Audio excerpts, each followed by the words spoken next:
Warning, the following video will contain spoilers for an episode of Miraculous Ladybug. If you want my recommendation, watch the episode I am watching before continuing on with this video. But if you don't care about spoilers, then just sit back and enjoy.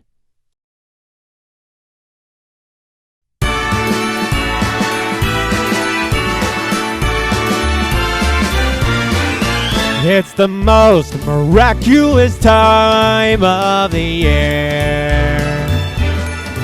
Adrian is crying, Ladybug is akumatizing Santa Claus!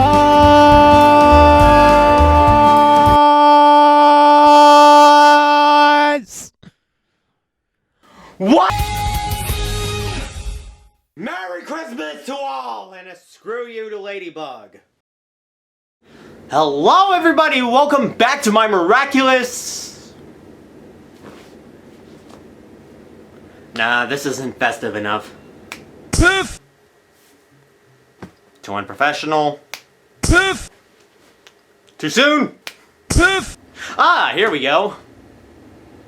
What, I like wearing flannels on Christmas. Hello everybody and welcome back to my miraculous marathon.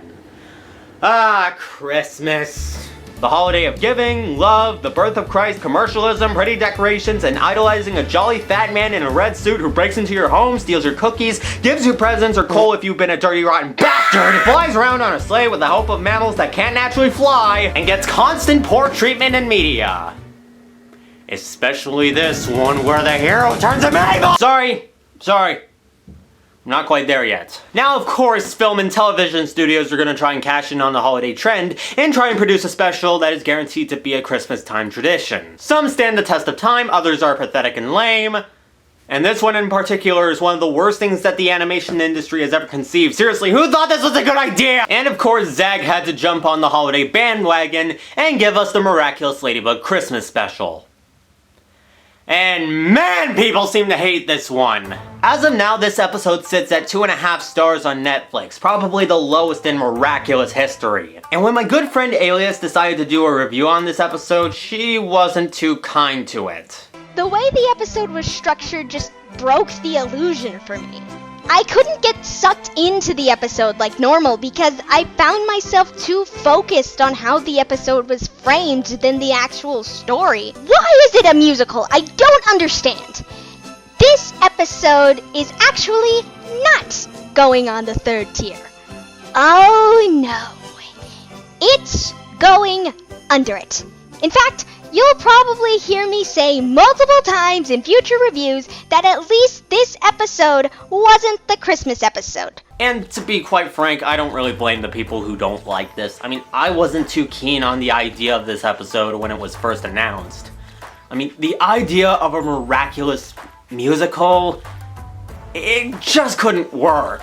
But after watching it for the first time, I was genuinely surprised. I don't get what all the fuss is about. I actually think that this special's pretty good. Is it perfect? No, not really. But there are definitely some things that I like about it. For example, I knew exactly what I was getting into just from the first few seconds alone. And they were enjoyable. Merry Christmas to all. You know, it's moments like this that just make me want to reach for a cup of hot cocoa, sit back, and relax. And so, let's begin the review. So we begin this episode with a song. Yeah, it's like almost immediate. Like right after that couple of seconds, the song automatically begins. I'm guessing they just wanted to set the mood right away. Though one of the only downsides to this song, and basically every single other song, is it's pretty short. It's probably because the special's the length of a regular Miraculous episode, and that's kind of disappointing, but thankfully the rest of the song is incredible. I mean, it's nothing special, it's just Marinette giving log cakes to everyone, but the way it's sung and the instrumentation of it all is amazing. It's hard for me to not snap my fingers to it.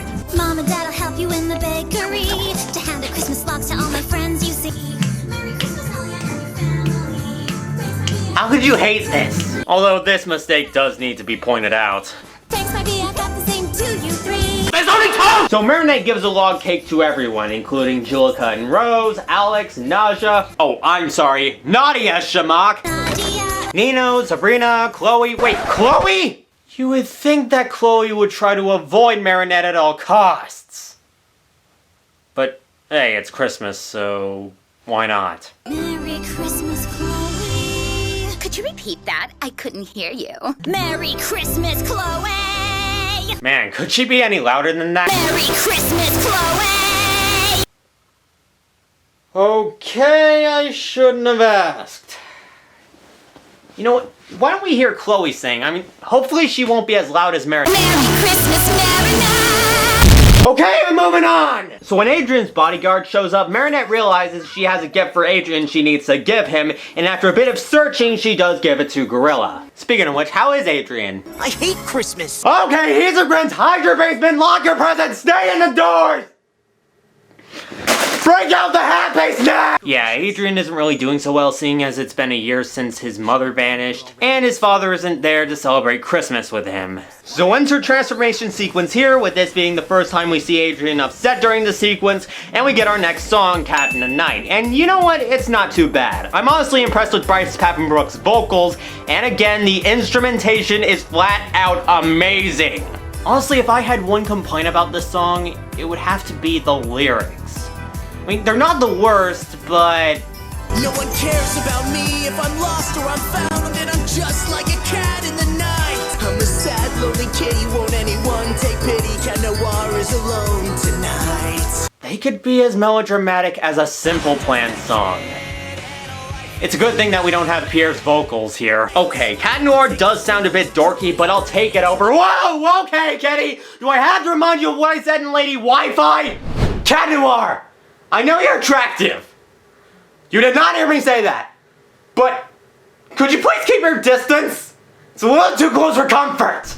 Yeah, could you move back a bit? You're one step away from kissing the camera. Save those lips for a ladybug under a mistletoe or something. I'll take your symbol of joy and burn it to the ground. Hey, wait a minute. I thought Cat Noir hated Nickelback.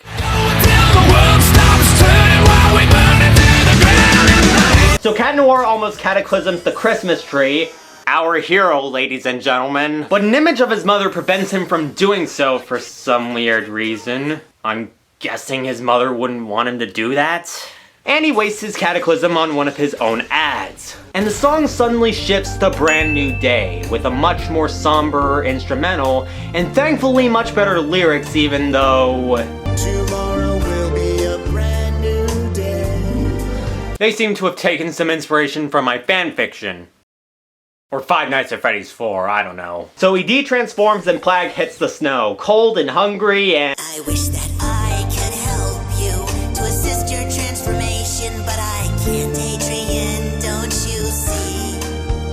I'm tired and distressed, I've got nothing to digest. Yeah, this kinda caught me off guard, especially considering this was the same year that I met Max Middleman at Anime Week in Atlanta. Now, whenever I look at this scene, he is kind of off-key in a few areas, but I don't really get annoyed by it. Okay, I say some areas, but I really do mean most areas. So Adrian opens up the present Marinette gave him, and it turns out to be a special Santa hat. He puts Plagg inside of it and reads the card, only for him to drop it a few seconds later. So while searching for Camembert for Plagg to eat, Adrian runs across a Santa Claus, voiced by Joe Achman, who gets treated like crap by a couple of kids until Adrian steps in and stands up for him.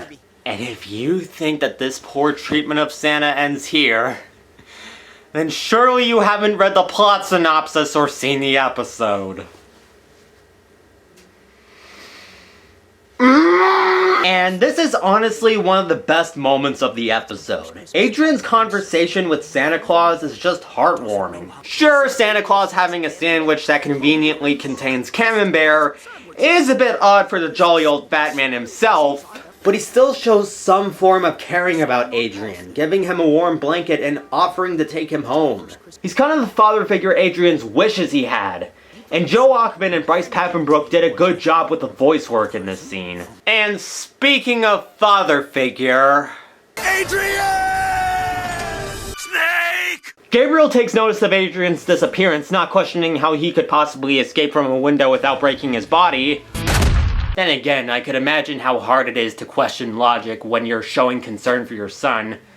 I mean, if your child vanished, would you show concern for them or question why my sideburns have suddenly disappeared? And he tells Natalie to contact all of his friends who are clearly concerned for him considering it's Christmas and he should be spending time with his family. Of course, Marinette gets word of his disappearance, which means insert visibly concerned transformation sequence here, and we get our next song, The Boy That I Secretly Love. Possibly the best, and at the same time one of the worst songs in the special. And I only say worst because A, it's pretty short, and B, the lyrical content. Ladybug sees the Cataclysmed ad and look, this gift wrap too, it's an important clue. that's a card! And with these two things together, you would expect her to come to the conclusion that Adrien and Cat Noir are the same, right? Adrien disappears and Cat Noir steps in. Come on, Ladybug, you can figure this one out! He must be working to protect him. Yes! Wait, what? My only explanation, my speculation, is that some supervillain is after Adrien. But I also call it the best because, again, the instrumentation is beautiful, and Christina V is a remarkable singer. Then again, I wasn't really surprised by her, mostly because I, and probably a lot of other people, was introduced to Christina V with this. Never on and on like a king, circling with nothing but my hate in a carousel of agony till slowly I forget, and my heart starts vanishing, and suddenly I see that I can't break free. Yep, this is the same Christina V that did that cover, which kind of surprised me when I found out about it. Though the only downside is I can no longer hear that cover without hearing Ladybug. And just as a side note, I highly suggest that you check out the metal cover of Bad Apple, done by Rich B. I'm sorry if I botched the name, with Christina V reprising her role as the vocalist.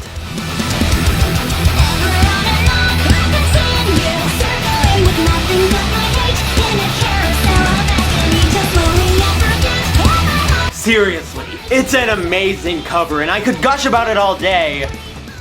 But then I'd realize I'm only delaying the inevitable. Well, I've been dreading this scene, but it was only a matter of time before I finally talked about it. So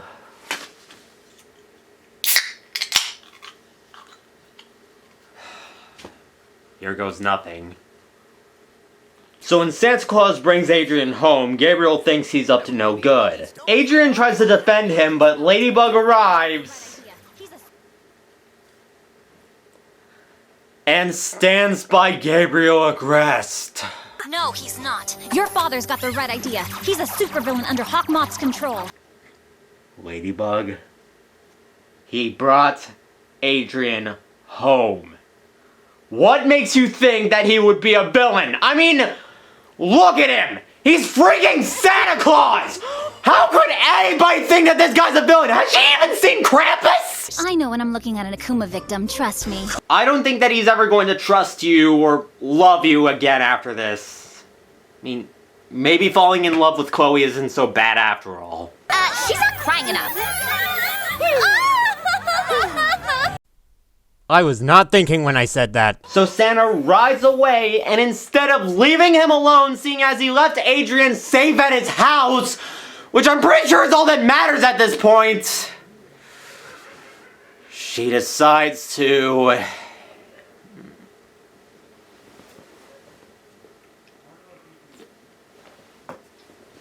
oh my god, just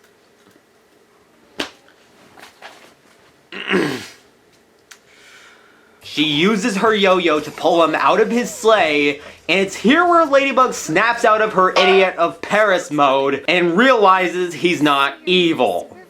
At least until Hawkmoth decides to send an Akuma to make Santa Claus, aka the jolly old fat man who might as well be the mascot of Christmas, his next minion.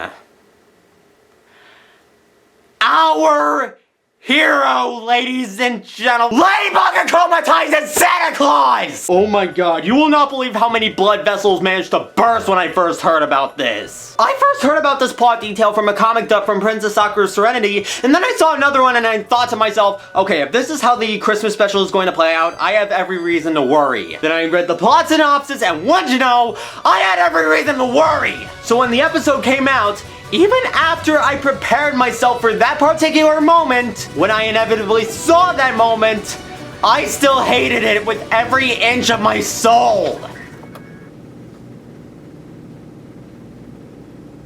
I need to go.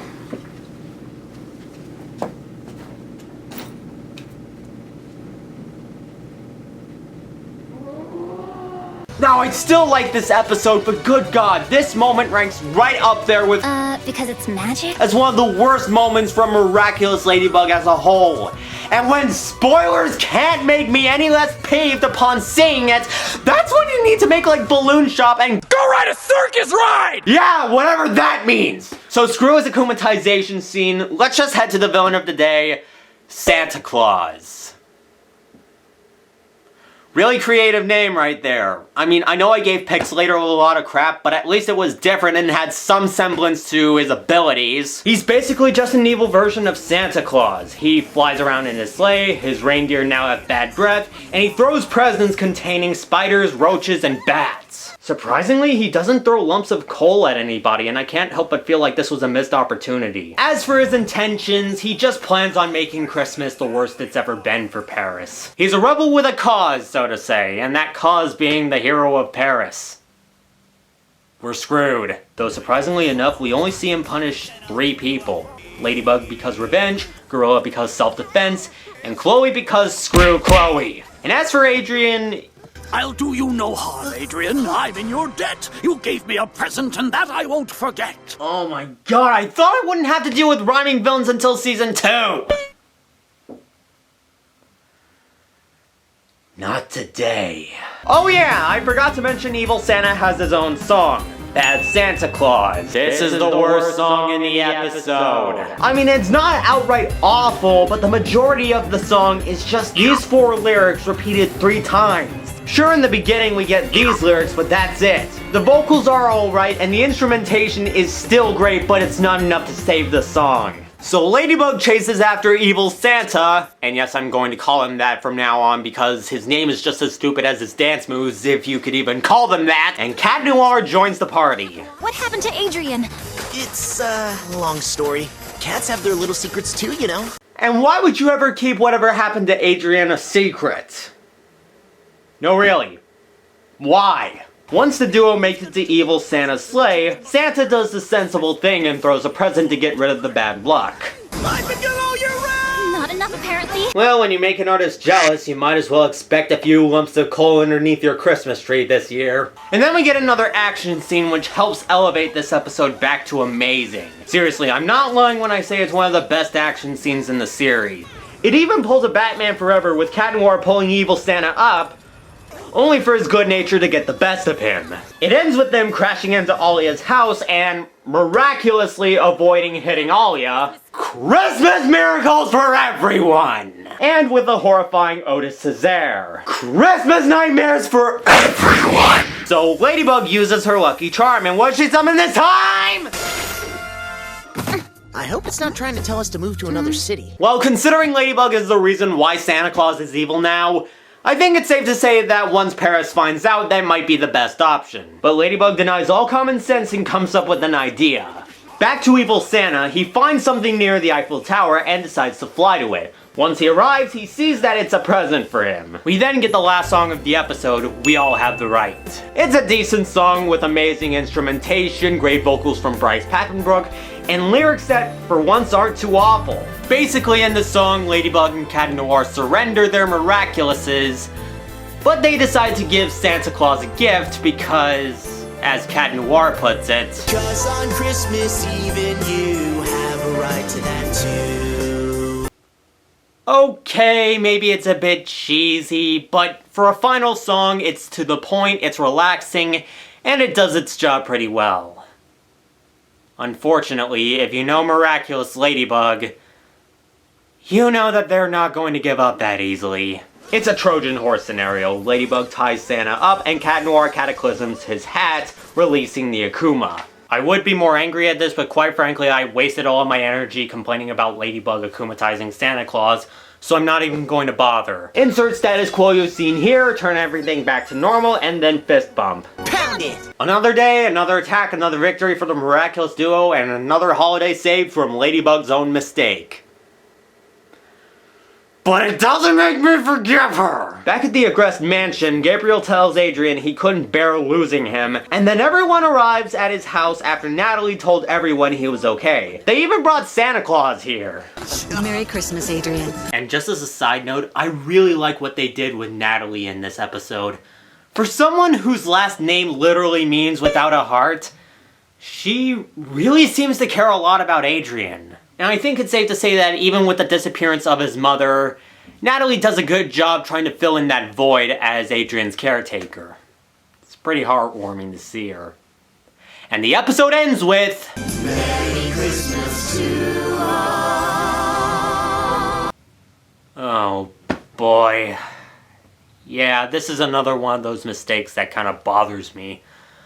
Apparently, the animators animated the characters so that they sing Merry Christmas to you, but the cast managed to dub it so that they sang Merry Christmas to all. And as a result, you get this awkward mess. Merry Christmas to all. I honestly don't know who's to blame here, but I'm not going to be pointing fingers. So that was the Christmas special. How's it hold up? Okay, I'll admit that I was a bit too kind to this episode. But I still stand by what I say. This episode does not deserve to be among the ranks of Roger Cop, Lady Wi-Fi, and Pixelator. Really, it's not that bad. There are some things I really like about this episode. For one, I actually really like how everyone shows concern for Adrian when he disappears. They really went out of their way to show how much everybody cares about Adrian, especially Natalie, and I think it turned out for the better. The scene with Adrian telling Santa Claus about his problems and Santa Claus comforting him is easily the standout moment in this episode. And as for Evil Santa, stupid name aside, he's an alright villain. I do kind of dig his powers, and I at the very least sympathize with him. And as for the songs, yeah, they're pretty short and some of the lyrics are kind of stupid, but they're still well composed. The voice actors do a great job with their performances, and they're just freaking catchy. And of course, there are the typical strengths of a Miraculous Ladybug episode, so everything checks out there. Now, as I said before, this episode isn't perfect. Its short length does kind of make the episode feel rushed. There are some quirks in the story and songs that kind of bother me, and of course, Ladybug akumatizing Santa Claus is just cringe-inducing! However, I'm willing to look past all of that and enjoy the episode for what it is. I said this in my mime review, and I still stand by it. This episode's not that bad. Still, I'm gonna recommend that you proceed this episode with caution. It's not for everyone, I'll give it that. But if you're willing to put up with the musical numbers and Ladybug akumatizing Santa Claus, you might find some enjoyment in this one. And to the Santa Claus that Ladybug akumatized, I'm really sorry she did that to you. Though it's not gonna be the last time she did something like this. And just as a side note, if you still want to hear Ladybug sing and don't want to watch this episode, well, she does have a YouTube channel where she covers different songs from video games and movies. And she even did a few covers with her then-boyfriend Nathan Sharp. These covers include the best version of the Miraculous Ladybug theme song and Nobody Can Convince Me Otherwise, Camila Cabello's Havana, 21 Pilots' Heathens, and Charlie Puth's Attention, which may or may not summarize Ladybug's feelings towards me after reading these lyrics. Why did I even say that? Well, people, we're in the home stretch. Only 3 more episodes and 2 more reviews to do. So next time on the Miraculous Marathon, we're going to be having a look at...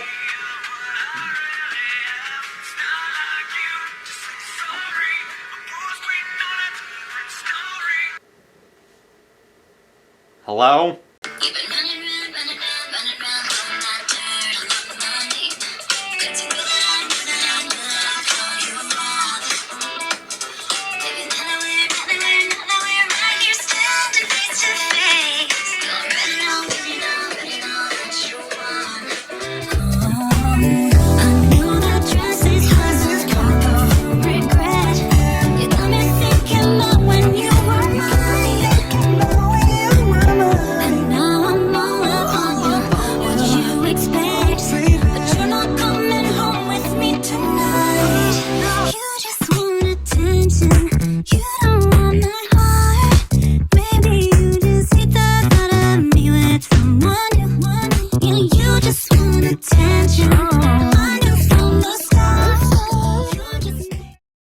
Santa Claus! That would make me the Easter Bunny. You're here for money, I suppose.